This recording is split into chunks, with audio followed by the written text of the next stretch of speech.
Plus का नया आविष्कार Eco Plus Hexa Power TMT इसकी प्रीमियम क्वालिटी व उन्नत जंग रोधक क्षमता दे बेजोड़ मजबूती। इको प्लस सीमेंट और स्टील, इस पर है देश को भरोसा। खुदी को आजमाया है तो ये अंदाज तुम में भी मैं हूँ शुद्ध प्लस पान मसाला। जब पशुओं को मिलेगा प्यार और मिल्को मोर पशु आहार तो दूध बहेगा, मुनाफा बढ़ेगा। मिल्को मोर पशु आहार। नमस्कार, आप देख रहे हैं लोकमंच न्यूज और मैं हूं आपके साथ सत्यम गौर। हरिद्वार का रुख करेंगे दिल्ली के सीएम अरविंद केजरीवाल का हरिद्वार में आज दूसरा दिन है और देर रात तक केजरीवाल ने पार्टी के नेताओं से अलग अलग मुलाकात की है और 3 दिवसीय दौरे पर दिल्ली सीएम अरविंद केजरीवाल के दौरे को लेकर पार्टी कार्यकर्ताओं में मिल रहा है। केजरीवाल के साथ उत्तराखंड सीएम के चेहरे कर्नल जानकारी आप तक पहुंचा रहे हैं। आज दूसरा दिन है अरविंद केजरीवाल का और उन्होंने अपने कार्यकर्ताओं से मुलाकात की है और इस दौरान पहले अरविंद केजरीवाल और बड़ी और अन्य जानकारी आप तक पहुंचा रहे हैं। केजरीवाल ने पार्टी के नेताओं से अलग अलग मुलाकात की है। दौरे पर केजरीवाल है और केजरीवाल पार्टी कार्यकर्ताओं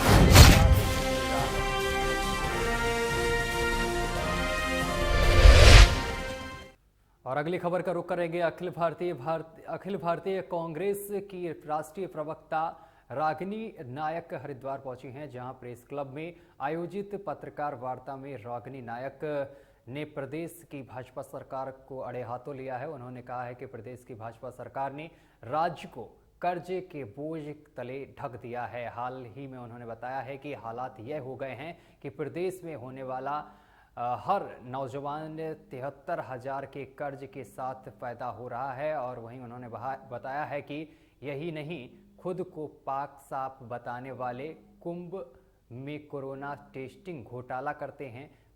पूरा प्रदेश कोरोना काल में बेरोजगारी की चपेट में है।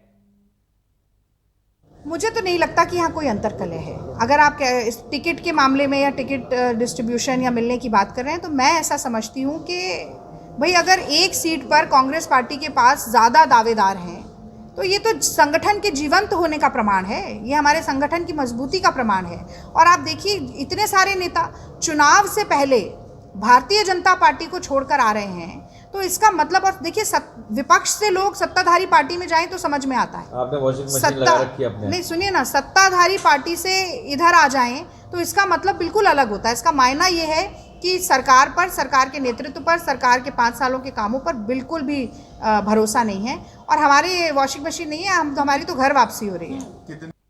और काशीपुर में आचार संहिता के अनुपालन को लेकर प्रशासन का अनोखा कारनामा सामने निकल कर आया है, जहां प्रशासन ने शहर से आदर्श आचार संहिता के अनुपालन को लेकर बैनर, पोस्टर और फ्लैक्स को हटाने की कार्रवाई तो की ही है, लेकिन सिर्फ एक ही पार्टी की चुनाव सामग्री को हटाया गया है, जबकि अन्य राजनीतिक पार्टियों की सामग्री ना हटाने के बाद से राजनीतिक माहौल पूरी तरीके से गर्म हो गया है, जिसको लेकर आपके चुनाव कैंपेनिंग कमेटी अध्यक्ष दीपक बाली ने पत्रकार वार्ता करते हुए प्रशासन की कार्यशैली पर जमकर निशाना साधा है और सवाल खड़े किए हैं। अखिल भारतीय ब्रह्मऋषि महासंघ की महासचिव और यति नरसिंहानंद फाउंडेशन की महासचिव आज इस मंच के माध्यम से आपसे 2 बातें साझा करना चाहती हूँ। जैसा कि आप सभी को ज्ञात है, जितेंद्र नारायण सिंह त्यागी जी, जो मेरे मुँह बोले भाई हैं, और हमारे महाराज जी यति नरसिंहानंद गिरी जी, दोनों ही बहुत मामूली धाराओं में जेल में हैं। उनकी बेल के लिए हम लोग लगातार कोशिश कर रहे हैं, क्योंकि उन दोनों की बेल अभी नहीं हुई है और उनके सर पे बहुत करोड़ों का इनाम है। किसने रखा है? संगठनों के द्वारा उनके सरों पे इनाम रखा गया है। तो हमें ऐसा लगता है कि जेल में वो सुरक्षित नहीं है उतने, और जेल में ज़्यादा दिन उनका रहना बिल्कुल किसी भी प्रकार से सुरक्षा की दृष्टि से ठीक नहीं है। यदि कोई भी अनहोनी होती है तो उसकी जिम्मेदारी कौन लेगा? पहला सवाल मेरा ये है। दूसरा ये कि भाई इतनी बड़ी जिहाद के खिलाफ लड़ाई में वो दोनों लोग अंदर हैं, तो उनके साथ अपनी प्रतिबद्धता जताते हुए मैं गाज़ियाबाद डीएम ऑफिस से सीएम ऑफिस आपके देहरादून तक 232 किलोमीटर की पदयात्रा करने वाली हूँ। पूर्व मुख्यमंत्री हरीश रावत के प्रचार में उतरी उत्तराखंड की प्रसिद्ध लोक गायिका माया उपाध्याय ने बॉलीवुड सूफी गायक कैलाश खेर द्वारा पूर्व मुख्यमंत्री हरीश रावत पर गाया गया गीत को लॉन्च किया है। इस दौरान उत्तराखंड की प्रसिद्ध लोक गायिका माया उपाध्याय ने कहा है कि उत्तराखंड की संस्कृति को बचाने रखने के लिए हरीश रावत का विधायक बनना बहुत जरूरी है। उनके मुख्यमंत्री बनने से क्षेत्र का चौमुखी विकास होगा। साथ ही पूर्व में हरीश रावत की सरकार में लोक कलाकारों के लिए एक नीति बनाई गई थी जिसमें लोक कलाकारों को प्रोत्साहन मिल रहा था। यदि फिर से हरीश रावत मुख्यमंत्री बनते हैं तो पूरे प्रदेश में कलाकारों और उत्तराखंड की जनता का विकास होगा।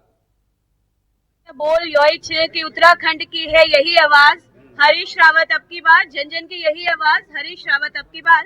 तुमके लागू रहो कि गीता बोलल ले आप सबको पत्ते लागू रहो कि पहाड़ एक उत्तराखंड एक और जन जन का सिर्फ एक के आवाज छे और ऊच सिर्फ और सिर्फ हरीश रावत। अच्छा, बिल्कुल चुनावी दौर छे और सोशल मीडिया आजाद सब पे हाई चल रहा तो सोशल मीडिया में अगर यो गीत जहाँ रहो और आज विमोचन ले है चुगो तो मैं और मेरे सब दगड़ी पूरी उम्मीद करनी कि माननीय हरीश रावत जी के हम अपन क्षेत्र लाल कुआं पे चुनून और उनको अपन मुख्यमंत्री बनौन। चलिए खबरों में आगे बढ़ेंगे, बात करेंगे काशीपुर की। काशीपुर में आचार संहिता के अनुपालन को लेकर प्रशासन का अनोखा कारनामा सामने निकल कर आया है। यहां प्रशासन ने शहर में आदर्श आचार संहिता के अनुपालन को लेकर बैनर, पोस्टर और फ्लैक्स को हटाने की कार्रवाई तो की है, लेकिन सिर्फ एक ही पार्टी की चुनाव सामग्री को हटाया गया है, जबकि अन्य राजनीतिक पार्टियों की सामग्री न हटाने के बाद से राजनीतिक माहौल पूरी तरीके से गर्म हो गया है, जिसको लेकर आपके पूर्व कैंपेनिंग कमेटी अध्यक्ष दीपक बाली ने पत्रकार वार्ता कर प्रशासन पर सवाल खड़े किए हैं। कह सकता हूं कि देखिए कि सत्ता का दबाव तो मैं नहीं कह सकता, लेकिन मैं ये कहूंगा कि प्रशासन को ईमानदारी के साथ काम करना चाहिए और सभी के साथ नियम कानून के तहत और एक जैसा व्यवहार करना चाहिए और नियम पूरे करवाने चाहिए, चाहे वो कोई भी राजनीतिक दल हो, कोई भी प्रत्याशी हो। तो क्या कह सकता हूँ कि किस सोच से कहाँ से काम हो रहा है, मैं इसके बारे में क्या कह सकता हूँ। मैं तो निवेदन कर सकता हूँ प्रशासनिक अधिकारियों को कि इस तरीके का कोई भी जो काम है वो नहीं होना चाहिए और बाकी तो अब जनता जवाब देगी इसका, क्योंकि मैं बार बार कहता हूं कि उन झंडों को उतारने से, उन फ्लैक्सों को फाड़ने से कुछ नहीं होगा जो दीवार पर लगे हुए हैं, क्योंकि जनता के दिलों में वो झंडे गड़ चुके हैं और इस बार परिवर्तन होकर रहेगा। चलिए खबरों में आगे बढ़ेंगे। लखनऊ से बड़ी खबर सामने निकल कर आ रही है। सपा के प्रदेश अध्यक्ष नरेश उत्तम पटेल ने लिखा है चुनाव आयोग को एक और पत्र। बड़ी खबर बता रहे हैं, नरेश उत्तम पटेल ने चुनाव आयोग को एक पत्र लिखा है।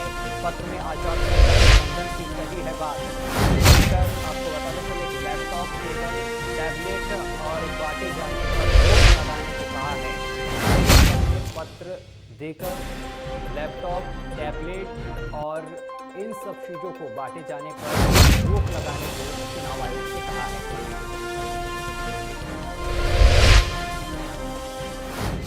और लखनऊ से एक और बड़ी खबर सामने निकल कर आ रही है। राजधानी में कोरोना के 365 नए मामले सामने निकल कर आए हैं। कोरोना से 2 संक्रमितों की जान भी गई है।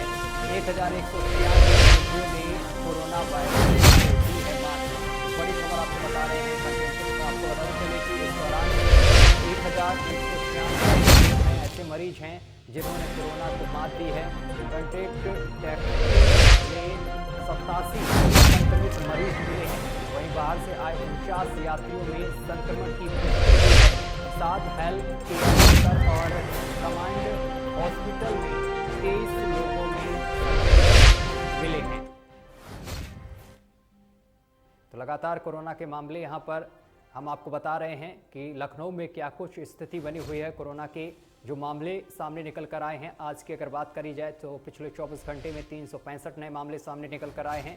वहीं कोरोना से 2 संक्रमितों की मौत हुई है, यानी कि 2 लोगों ने अपनी जान गंवा दी है। वहीं 1196 मरीजों ने कोरोना को मात दी है और अपने घर वापस गए हैं।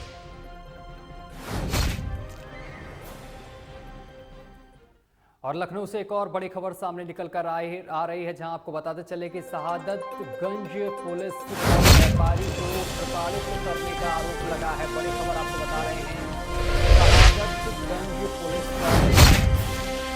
व्यापारी को प्रताड़ित पुलिस प्रताड़ित कर रही है। दोनों पक्षों में समझौते के बाद चौकी इंचार्ज सुशील कुमार ने दिए हैं 20,000 रुपए। इंस्पेक्टर पर 1 लाख रुपए मांगने का पुलिस पर ये आरोप लगा है। व्यापारी ने लगाया है रुपए ना देने पर महिलाओं और बच्चों के साथ की है गाली गलौज।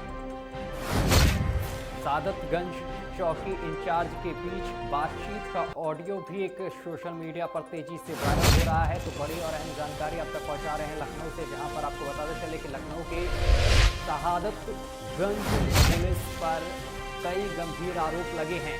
व्यापारी ने ये आरोप लगाए हैं पुलिस पर, व्यापारी को प्रताड़ित करने का आरोप लगा है। 20,000 रुपए लेने के बाद भी पुलिस प्रताड़ित कर रही है।